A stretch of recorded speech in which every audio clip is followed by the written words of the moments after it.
And bonjour. Bonjour. We have to find some kind of slogan. We start this podcast with. I haven't figured out yet, but maybe something like I'm not trying to be too cryptical or not hypercryptical. We need to find something having to do with being cryptical, I think. This is the Isabelle Nakamoto podcast, and this is the third episode. And today we have a returning guest, Jocelyn Richard, who's joining us from France. Yeah. And Joss is a shaman and has a long career in tech and a lot of experience in life too, I should say. Absolutely. Now, I need a shaman today. Oh. I'm stressed out. What's the problem? Well, usually when you're stressed out, what's stressing you out is that you don't know why you're stressed out. You see what I mean? Yeah. You have, I think usually you're stressed out not because of the work you have to do, but either because of the work you have to do and you're not doing, or because there are things important that are outside of your control. Or even worse than outside of your control, actually, it's something possibly under your control. But if you jump with a parachute and the parachute opens automatically, it's not that stressful, because if the parachute doesn't open, it doesn't depend on you. There's nothing you can do one way or the other. But what's stressful is to say that you could make a mistake. And if you crash, it would be your fault. It would not be the parachute. You see what I mean? So I think that's what's stressing me out. Is knowing there are certain things that I should do that maybe I'm not doing. I think that's what's stressing me out. And when you have that, you talk to your shaman. Okay, so I'm here, so we can discuss about it. Do you have any idea of reason of being stressed, or is it completely out of your reach? Well, they usually, I guess, when you have multiple fronts of stress, that's when you feel it, right? You have something maybe on the personal side that stresses you out, and you have something on the business side that stresses you out. I think that's it. The reason I'm stressed today is that I'm stressed on both sides. When you have one side that stresses you, one topic, where you can focus on it, you can think about it, but you have all of a sudden you have to fight on two fronts. That's when In that case, as I usually like, is nothing happens by without a reason, and if two things happen at the same time, they should be related, or they should point you to a direction that in a way are connected. So that's one point. The other one is that if you are stressed, that is because you have not enough confidence with your spirit. That's why you call shaman. And the spirit always controls everything, and the spirit knows that all the outcome. The problem is that the head wants to know the outcome, but doesn't have the opportunity to understand all the path. So here you want to be at the beginning and at the end of the path, but you can't do that logically with your brain. Only your spirit can do that. So you have to rely on the fact that your spirit knows exactly what is happening, and that the spirit will connect you at some point and give you a few dots on the path. So you say, okay, I agree. What's interesting is that I was shouting 2 days ago. Even a shaman can say, I don't understand. And strangely enough, that was the first time it happens. some light appears near my left eye, and it was a sign saying, "Oh, you don't have to be stressed. I'm in control. I'm here. I'm your spirit." And I taking a few moments in physical reality to say, with this light, please just let go, and everything will be right. So that's that's one thing that is definitively that's how to say that. What I'm saying is something that is in the stone, but after that we can still discuss, because your brain will have to understand how to adapt and how to stress out Yes. something nice. I used to say stress is like cholesterol. There's a good kind and the bad kind. So the good kind, I don't tell it as stress. I call it excitement. It's difficult to say that in French, but in English, Yes, you've got this word excitement, being excited, and this is the good stress for me. yes. So, I understand. There's that other saying that I like very much, which is that sometimes you're dispirited, or let's say discouraged, and the advice. So the student goes to the shaman and says, "The shaman, I'm discouraged. What should I do? I'm dispirited." And in the story, the shaman answers, "Well, if you are discouraged, you should aim to encourage someone else." That's And nice. That's a really nice advice. so maybe that's what I should do if I'm a little, maybe term is not So discouraged, can you but try to encourage me? Can you try to give me that? oh, that's so beautiful. That's Yeah, so. because Yes, I still need, sometimes I still feel completely despair, and I still need this kind of yes, love, of nice words. So I yes, feel better. yes, yes. Well, so thank you for that request. First, a little story. This morning, I talked with my mom Mhm. about the upcoming in the US Memorial Day weekend. And my mom said, "Is that the Pentecôte?" So, first, I'm not sure. I guess I didn't pay attention to catechism. I'm not exactly sure where the Pentecôte is precisely. I should ask ChatGPT. And then, and That's then next week. she, that's next week. Right? And then she anticipated that I did not know what the Pentecôte was. And she was correct. Mm. I admitted that probably the rest of my family knew, although I'm the only one officially Christian in the family. And then she told me it's when the Holy Spirit, talking about being dispirited, is when the Holy Spirit comes down, Mhm.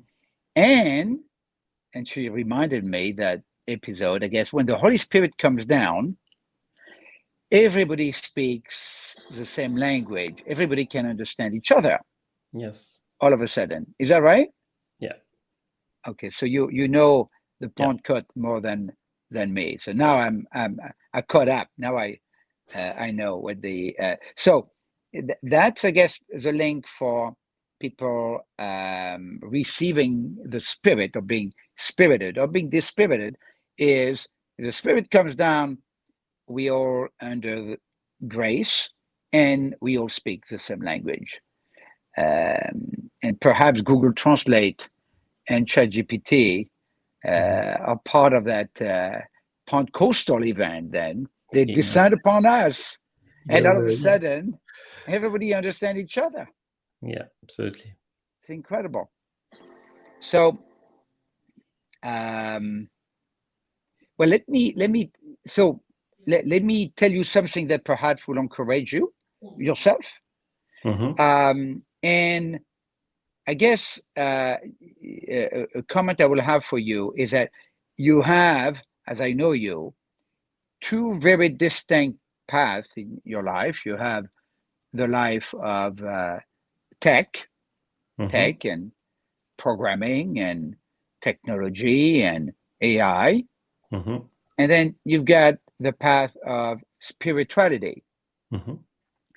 And here's an idea that comes to me, which is that you could apply things from one to the other.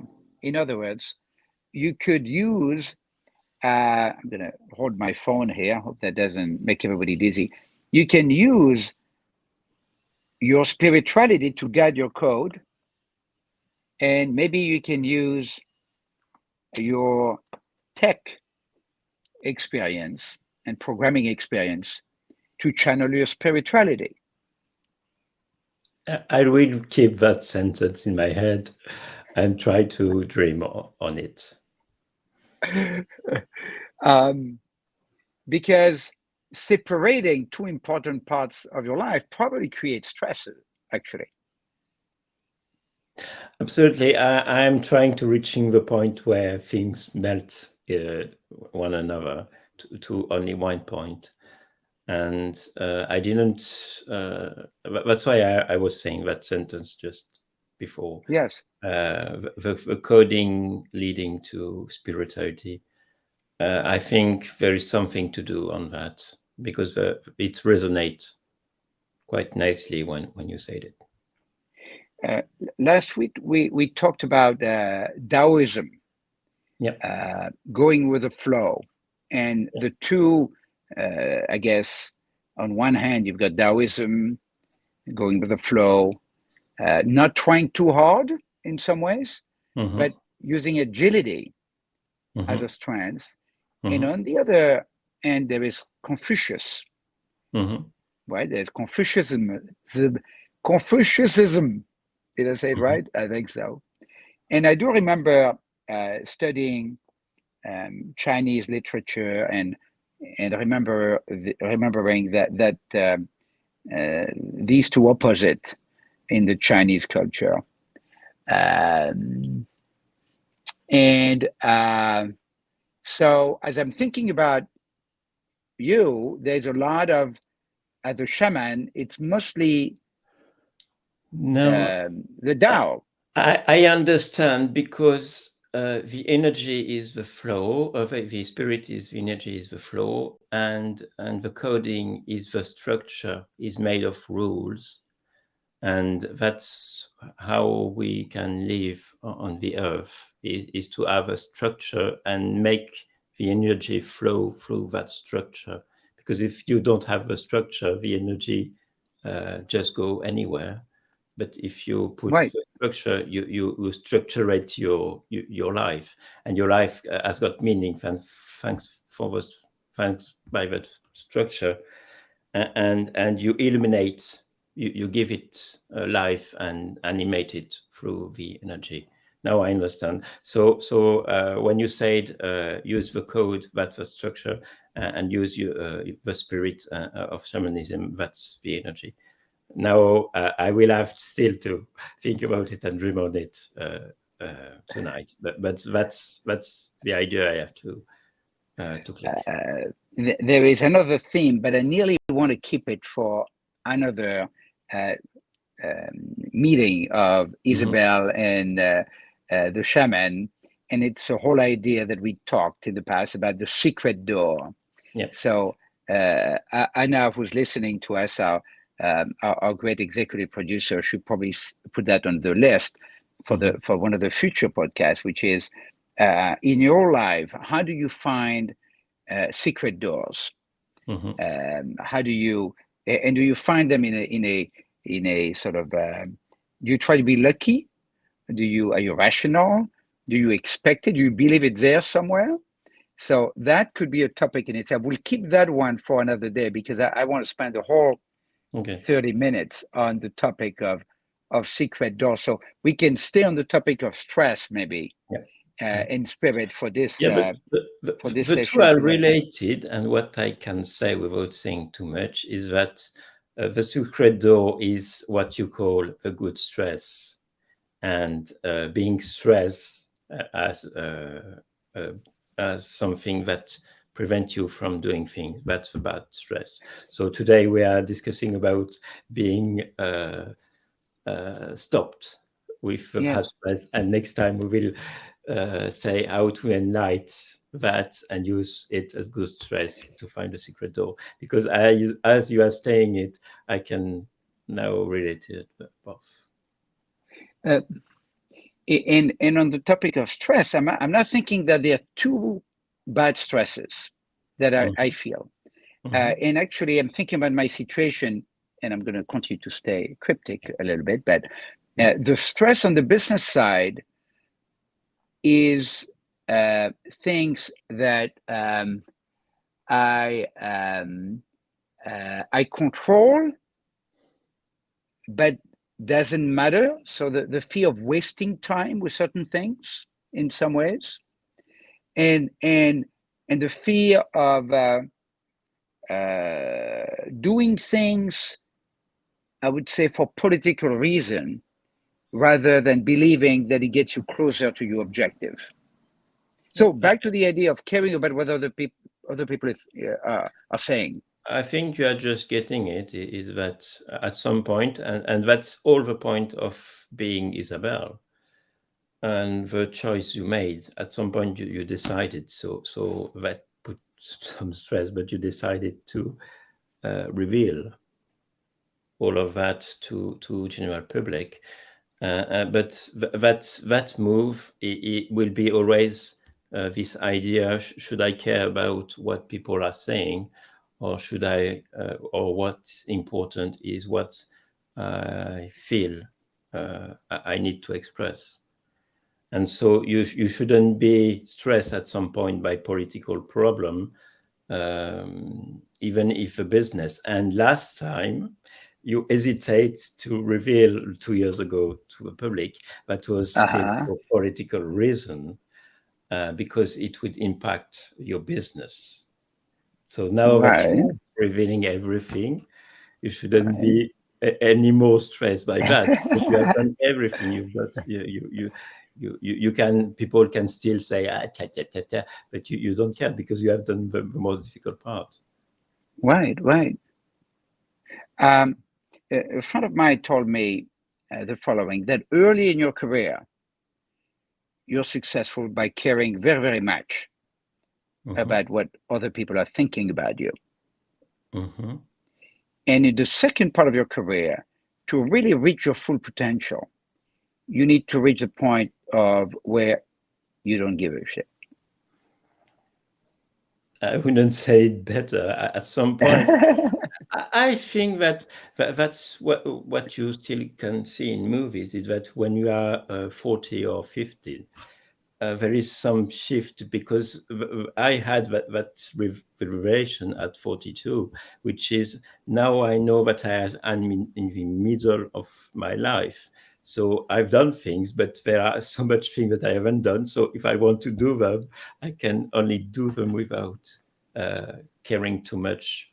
I can still stay in something that is not destroying me. So I can still pay attention to not doing wrong things and not crossing to red line, to a line that would be too red. But if you are old enough, you just want to say, okay, now if I want to do things, I will have to accelerate and reveal and say things, even if people don't like it. Right. And that comes when you're at the top of the hill, so to speak. You see, okay, well, I only you start counting the years backward. It's okay. Yeah. Let's assume I live until that year. So I'm at year minus X in some ways. Yeah. Well, okay, what do I want to do? My end point was 80, could be more, but I decided that until I am 80, I will have to do a lot of things, and after 80, it would be a bonus. That's pretty good. So my age is 85. So so by the time you're 80 and I'm 85, that's it. We can en français on dit on peut se dissiper à ce moment-là. Yes. We can go crazy. Yeah, We we'll can be go pretty crazy. crazy. Yeah. Yeah, or but now that's Walker or not. You and I, that's right. That's right. We'll have the Shaman and Isabel Mhm. show up there. That's right. So so the idea of stress. I was saying I have two Yeah. types of stress. Yeah. One is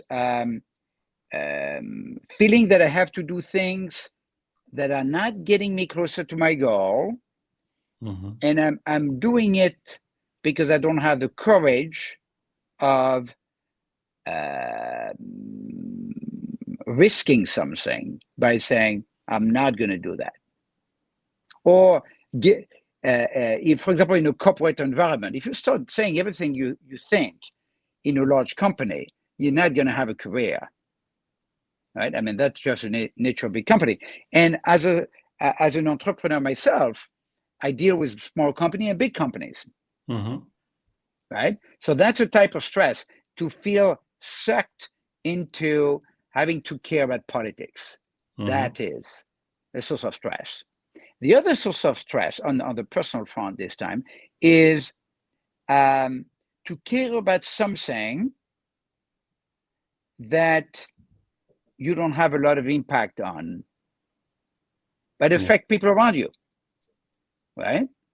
And you feel that you know something, Mhm. maybe someone else doesn't know it, and you feel powerless in impacting a situation you consider important, right? But it's not, you're not the one directly impacted, but it impacts someone you care about. That is stressful to me. Okay. That is stressful to me. Yeah, I recognize your personality there, and uh, I think you have more resources than you think, but we are coming in a discussion that we had before about what is principle, and you are exactly in the problem of your principle. So for me, principle arise and principle disappear when you don't need them anymore. So principle are here to make you grow, but at some points they are limiting. So you just get rid of your principle and come to the next one. And for you, it's more, I have that principle, I will never disobey. And that's where the stress is coming from about the Ah, story. It's all on the principle. there's something. First, you're right. There's something with me in principles. You're right, Yeah, because absolutely. I fiercely disagreed with people, like big fights Mm-hmm. on the principle Mm-hmm. behind an action that we both agree on. We both exactly agree on what to do. We just disagree on why, and we got fights after fights Yeah. because of the principle. How crazy is that? And I think in my mind, the reason why I was so into that fight is that I felt, unless we agree on why we're doing that, Mm-hmm.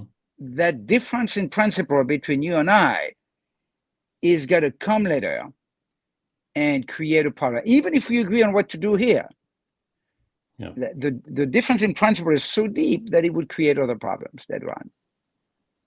Yeah.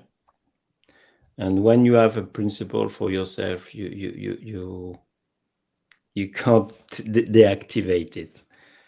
And so at some point, for me, one principle arises at some point in your career, but at some point you grow and you get older, and you understand that this principle is limiting yourself. So you find a new one, and so you accept to get rid of one principle, even if it's with big P, and you say this is so important, that's determining my life, And the problem is that that's just narrowing some element in your life, and accepting to throw away some principle will always give you a broader perspective. Mm-hmm, mm-hmm. That's important. That will be difficult for you to access to that. And when you say, I know that you totally disagree, but at some point, that will help you to live out the stress. The principle. Yes, The yes. principle is at the origin of the stress. That's not the situation. That's because you have to follow and respect one point. So I want to turn to our listener now, because we're going to be soon at the end of our podcast today, Joss. And I hope that the listeners, you can think about the conversation I'm having with Joss. And even if you don't have the details behind our conversation, it's even better, because perhaps you can think about your own situation, and you can think about the stress in your life, and some of the stress, there's a way to manage it, remove it. Others, you have to accept it. Perhaps it's due to principles, as Josh said, maybe principles that it's time to abandon. Perhaps the stress, like the pain sometimes, is a way for a friendly universe to tell you when it's time to change something. Exactly. Right? Change is the master word here. Change is really the master word. Yes, yes. And so I hope that this conversation was helpful to not just both of us. I always appreciate it. My stress level went down during this conversation. Nice. So thank you very much. And I hope that our listeners could find something, an idea, maybe a principle, maybe an anti-principle that they can use in their life. And as we have only 3 minutes left, I want to turn to you, Joss, and see if you could either something based on our conversation today or unrelated. I know how you get inspired to make a statement, and so I want to turn it to you and let you share something with our audience in closing for today. So as usual, I will connect to our energy and just let what is coming. So it's something like, if you are in the middle of nowhere, if you feel the pain, distress, abandon, if you are nowhere in your life, there is always something where you can turn to, that is your heart. And at the start of it, you will find a new path for you in your life. Joss, thank you very much for another great conversation on Isabelle Nakamoto's podcast. That's a pleasure for me. Bye-bye. See you. Bye.